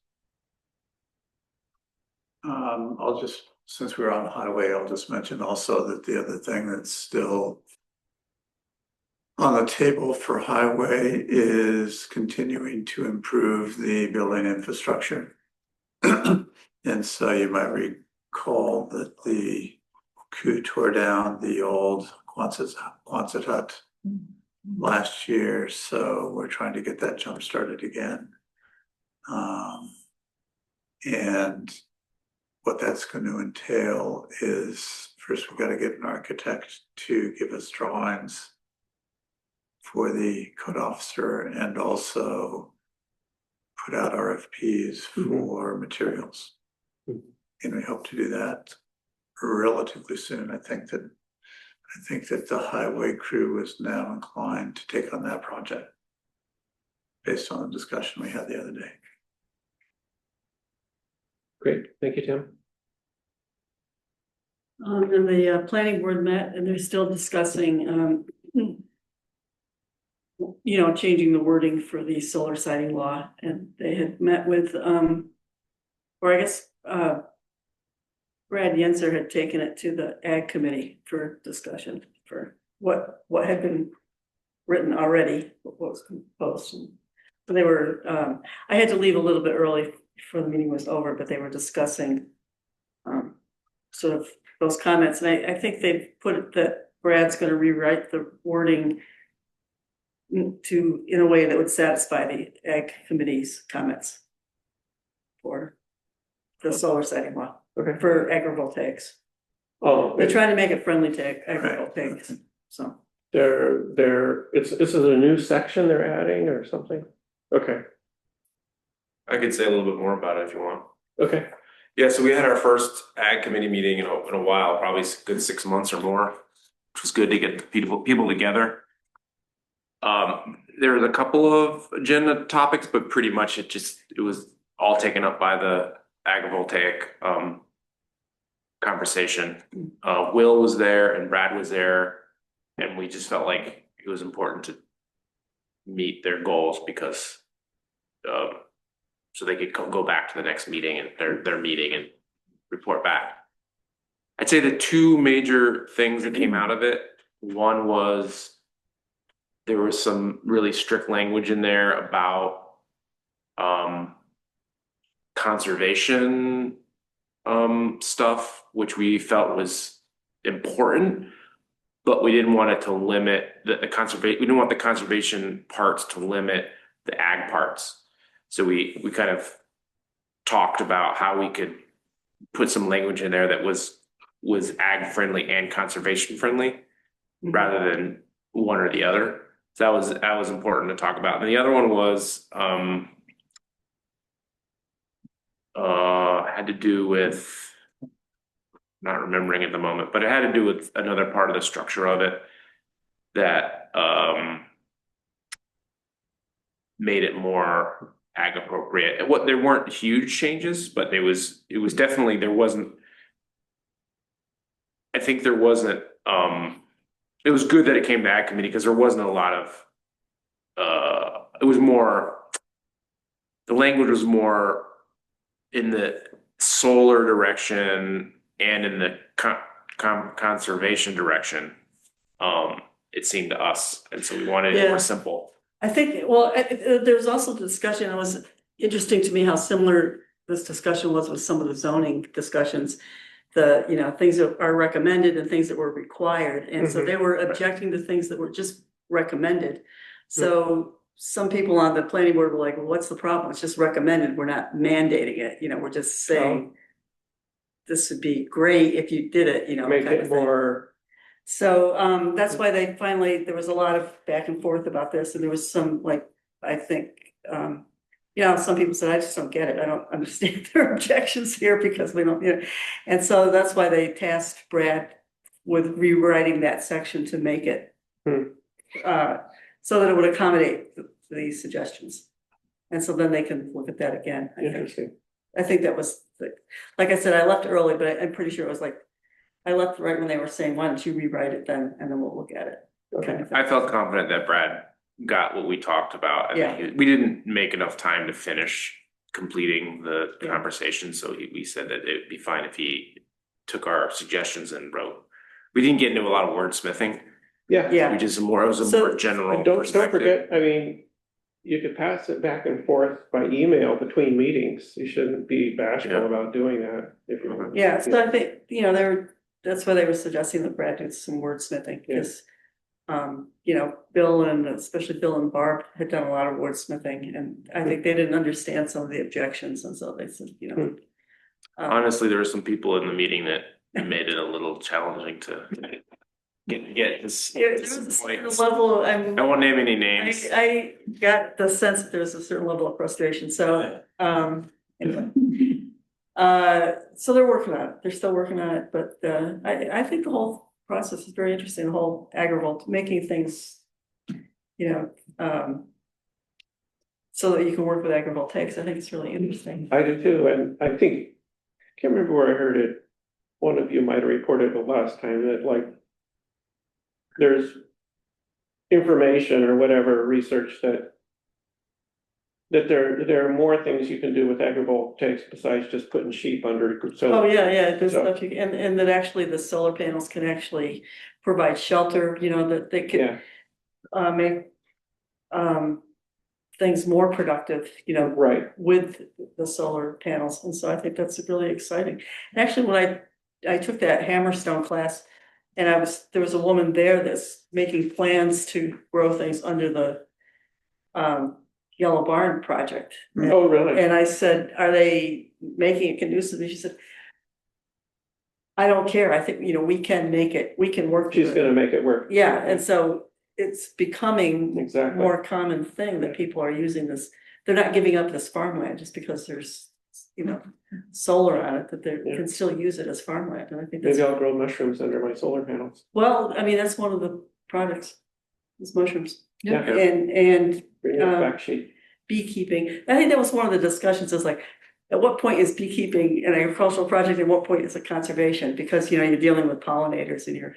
Yeah. So it's stuff like that, that they were interesting. That's points. fun. And I think the fact that Caleb Scott had looked at it or is advising in some capacity Is he at the meeting or? No, Okay. just, I think he's had his eyes on it, and it just makes me feel like, I mean, he's like a national known person for this stuff and he's like right here. So. Yeah, I think but I think they don't wanna just talk about sheep grazing, I think they wanna. No, but he does other stuff too. Yeah, that's true, yeah, so anyway, it's Yeah. exciting and they're trying to make the law so that it's conducive to Cool. that activity. I'm very, so, that sounds exciting. Cool. So, Very exciting. yeah, I think we have a pretty awesome community that we're on top of this stuff. So while we're talking about this kind of stuff, something similar that's in the hopper that we've been talking about is revising the subdivision law, which means also revising portions of the zoning law to go along with that, which we're hoping to do very much in the short term. But we should probably talk about procedure. Yeah, because the as planning well board, for revisions of the zoning law. the planning board already presented the whole thing about the mobile home. Yeah, I have that in my notebook. Yeah. And then they'll have this one ready, probably, so. So yeah, I just noticed in the zoning law, there's like a chapter that starts with the procedure for amending. Yeah, It's very straightforward, Yeah. so you have to have a public hearing, you have to do seeker, but it's no big deal. I mean, I guess the question is whether we, to an extent, since the planning board has already done the mobile home Mhm. law. I mean, the extent is just how much consultation with the committee and the review board, et cetera, we wanna do. Oh, I mean, yeah. And how and when. yeah, I just think it'd be good for us to clarify that now so we can get moving on it. well, I would yeah, I don't know, what are your thoughts? Well, I know that we've been working on language and we'll continue to work on language for the subdivision thing. Definitely, And that'll be pretty plug-in. It's a term, plug-in ready to plug. Ready to go. Pluggable. That's right. Pluggable. I mean, I think that we as a body should come up with, for both of them, things that we think should be changed if we do. I know I have some There are a few of the things. thoughts, Yeah. so, and then we could put it out there. So, I mean, has the planning board, I forget now, did they present us with their suggestions, their changes? With the mobile home, They have, okay, Yeah. so, yeah, They have that, right, it's so- absolutely. Yeah. In, classic bill, very clear, mhm. so. Didn't Bill come and talk and give updates to the for the subdivision? Law I do, also? I think I have some notes from Bill, yeah, I have He did. notes He from did Bill come. on the subdivision law too, Yeah. and from the review board, yep. Yeah, I just wanna make sure that Yeah. nobody's surprised, Yeah, no, well, I kind of feel like maybe we should be moving this stuff along before we forget about it. Yeah, Yeah, well, that's I know. the plan, yeah. so. I'll bear down on it, so. Well, And and I said I'd help, so we can do that. Then there was the whole thing about possibly changing the name of the planning. Oh, that's one of the things, I do wanna do that. Yeah. And I think that'll be good, so anyways, I guess in regard to that. I'm open to suggestions for what to call the planning board. I know what to call the zoning, or the review board, the planning board, but Oh, yeah, I don't know. for the planning board,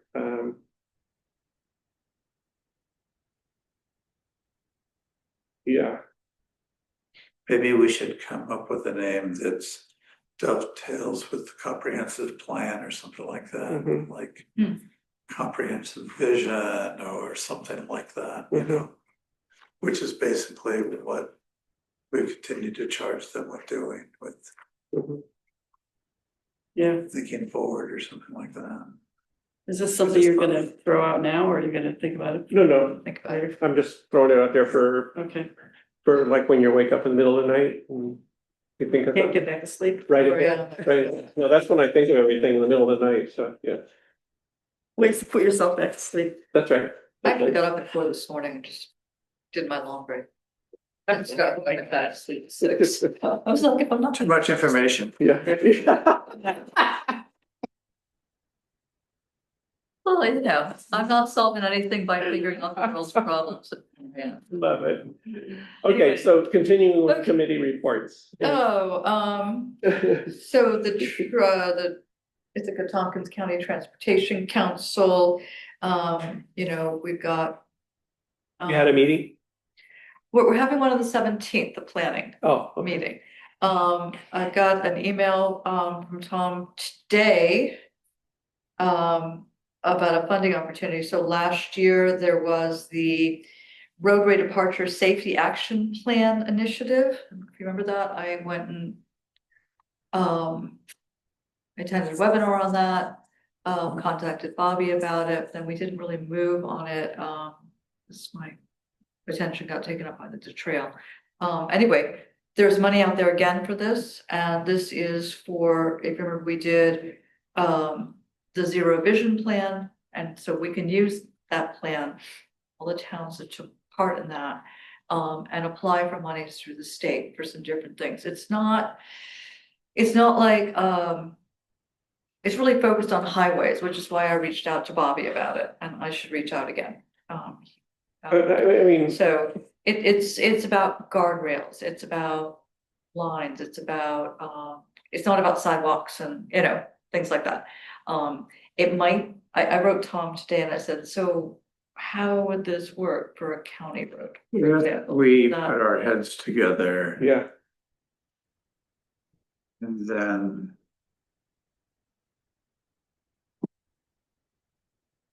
maybe that would be a way to approach Bob with something Okay. concrete. Okay, that would be good. If you know what, if you know what, does that So, make sense? sorry? Does that make sense? That does make sense. And again, I'm right now I'm confused. I'm gonna be with Tom about this. Like, is the MPO going to be, you know, doing something kind of county-wide in various hotspots? Or is the county going to be working, you know, the county DOT? What are you working on talking this? about? This funding source Oh, will I be see. applied from town. so this is gonna local be a roads. county-wide grant. Is that what, just It to can clarify? be. It could be. I don't know. That's what I'm trying to find out. I'm trying to find out is it who, the town could apply for money, the county could apply for money, the MPO could apply for Do you money. know what kind of money we're talking about? 90 million, so it's not that much across the state. One thing that I remember from the webinar,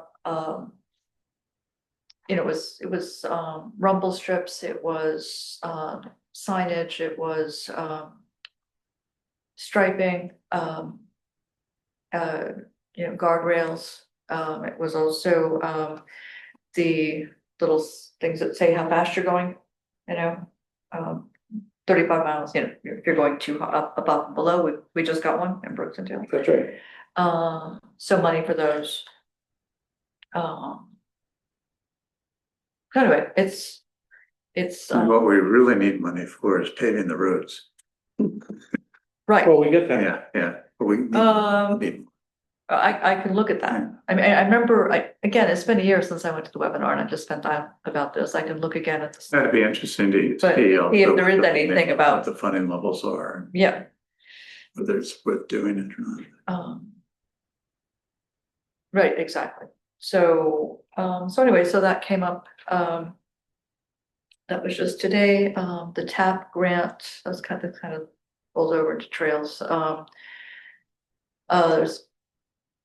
So the federal TAP grant deadline is coming up. We did not have anything ready to apply. They want something shovel ready and we weren't there. So that, so that's with the trail and the MPO together. So that's where we are there. Okay, great, thank you. You want to report our meeting we had with Mike? Yeah, that'd be great. Do you want to do that? That'd be great. Sure. So if you don't remember, if we wanna update our certification for climate smart communities. We were at bronze up until 2024. And then we just need some number of points to get us back to bronze. And so we met with Ashley, was it?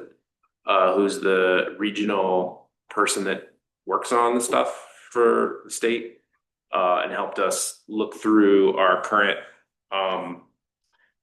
situation with our points and what we need to do to get to the threshold to get bronze again. And it turns out that it's pretty simple. It includes, we didn't have our ASHRAE listed for the energy audits we did. I think was both buildings, or was it just this one? Anyway, It would have been this one, I think. you can get credit for that, and so we can put that in. And then we didn't do anything listed for when we did the ground source heat system. And so I think it's as simple as putting up a sign if we don't have it yet. Do we have one? No, so that, Putting up a simple sign that says, we have a ground source heat, this building is heated by ground source heat, and this is why it's important. And between those two things, we actually will, there might have been one other, I can't remember, but simple things like that to get us over the threshold. And then we talked about other interesting opportunities to aspirationally go towards silver, but it's very hard to get that, but at least work on a couple of big projects that we can think about for at least for like a resiliency points, which is a little, there's a little bit more involved with that, but so this was a sort of an EIC meeting with Mike Brown and then this Ashley joined us, and so it was great to I mean,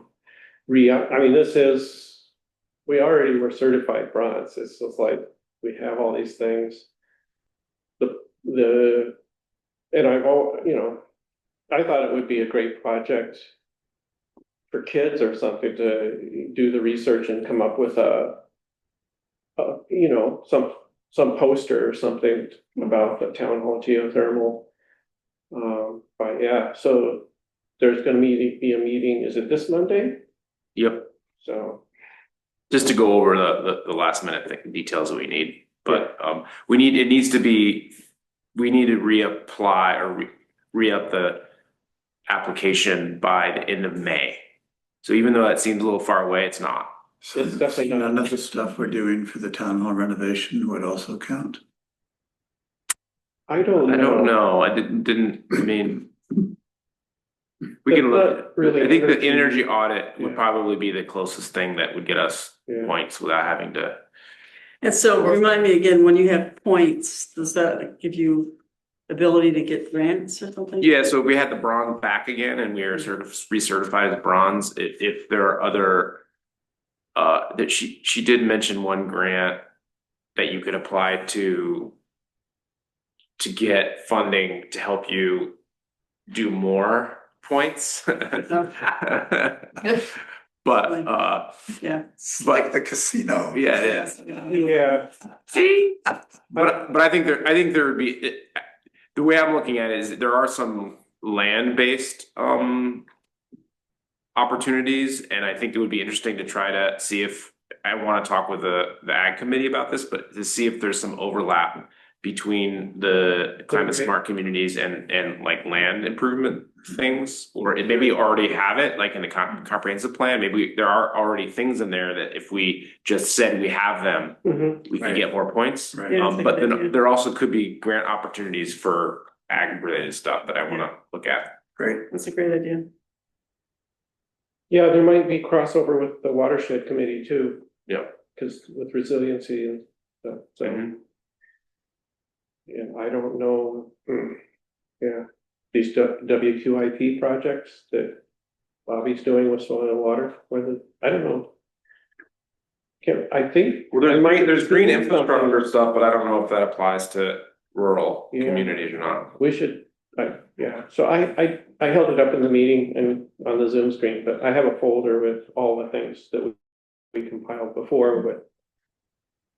Whoever helped me with it, like Osamu or Terry or Sherry, so anyway, That's great. Yeah, this is. Thank you. This is great. EIC is coming together here. That's great. And, yeah, so. I told you guys that, I went to the session at the AOT meeting that had the card with our Yeah. solar Yeah, and so his group on it. It was cool, so. Yeah. Great, thank you.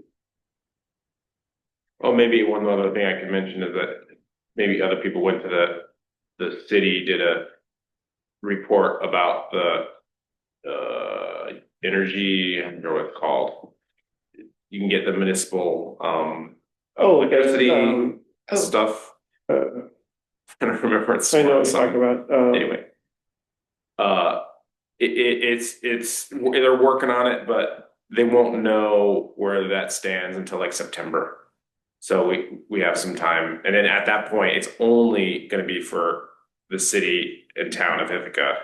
Yeah, And so once that's complete, Mhm. then they'll start, however that goes, they're getting bids for the collective buying of electricity. Yeah. However that goes, if the prices seem reasonable or less, then they'll say that that's a success, and then they'll have a system for getting other municipalities Yeah. signed On up. the groundwork. This is, but my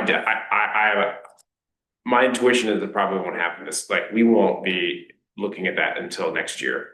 At the very Maybe. earliest. as it really is. Anyway, there's gonna be an event for supervisors on March 12th. Right. To go through this, so. I'll see what we'll find out. Okay, thank you. Yeah. That's great. Are we about done? I wanted to mention a couple things that came up in our email conversations, just, so the county call is on the first Thursday of the month at 8:30. Now, I will try to forward you that invitation when I get it, but you can probably also let Monica Savage, if you wanna be on the invite list and come to that. I know Cal used to come, and anyway. I used to go. It's a brief, it's usually a half hour, and so I went this morning and, Joel and I were asking about the, concerns about flock cameras that you brought up, and, so the public safety, I think it's the Public Safety Committee is going to be, there's gonna be a committee that's gonna research the concerns that have been brought forward. Maybe the county public, Yes, the county, legislature, public safety committee. exactly. Yeah. Yeah, did I No, just, confuse that? But anyway, yeah, so, so they are, obviously, it's been very public, so they're aware of the concerns. And, they're gonna be doing that, and then if, and looking at if there are other, options that would serve better for the purposes, so. The city voted to end the contract last night. yeah, Yep, Unanimously, unanimously, every single person voted against it, well, the contract. so I just want to follow up on that. Yep. And then agenda items for the next meeting. I have one, which is to invite Isaac Walker, who is the watershed coordinator for the Cayuga Lake Intermunicipal Organization. So sort of watershed wide. So he's Jackie Casanidi is our representative on that. So he's offered to talk to the town board about what they do and what opportunities might be available. So I thought I would invite him. And I might invite Kyle Erickson to report on the Youth Services Board. She offered to do that when I contacted her earlier in the year. So We'll probably have an update on the town hall too. I hope so. Yeah, it's been kind of quiet. a little We're bit. having the meeting, isn't it, next week? What's that? There's a meeting, isn't there a meeting the 13th? Oh, I let that slip my mind. But I don't know what the agenda is, do you, Tim? I think it's to finalize the RFP probably, right? Or Well, is we it to haven't seen the choose? final plan, so it must Yeah, be. the final plans, I think, yeah, probably. Do you remember, do you have the date on your I calendar? had the date on my calendar, 10 o'clock. It's on the 13th? Okay. Were there some issues last time with joining, like, What's that? were there issues for the last meeting with joining that ended up not through our Zoom? but With remote. Oh, that's because they scheduled the meeting last time. Okay. Through their. Yeah, I'm gonna So we host should it, probably. so that we do it don't do through that. ours. I'm Okay. gonna host it, yeah. Yeah, it was- okay. We were going back and forth and people were trying, yeah, so. Yeah. Yeah, sorry. It sounded like, I mean, I wasn't able to attend, but. What? Becky couldn't attend She because she couldn't. got confused Yeah, about it, with so the- it was understandable. Yeah. Okay. Great. So that's what I have. Am I forgetting anything important that we should be doing? I feel like I am. Trail. Did you want to mention anything about the trail?